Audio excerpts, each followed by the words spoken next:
One of the first things we need to do when dealing with a verbal problem such as this is to get a clear picture of what's going on. So let's try and sketch out what's happening.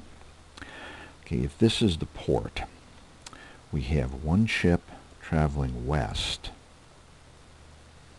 at a rate of 13 miles per hour.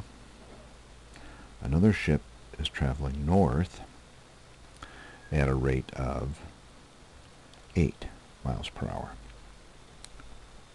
What we are asked to find is how far apart are the two ships. In other words, I want to find D after 2 hours.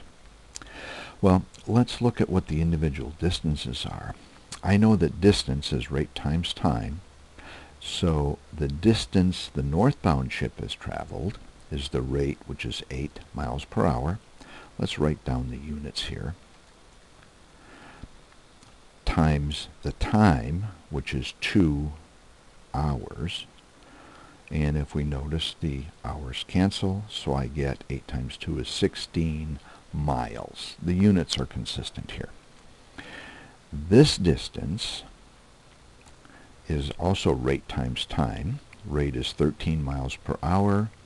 Time is 2 hours, so we get 26 miles.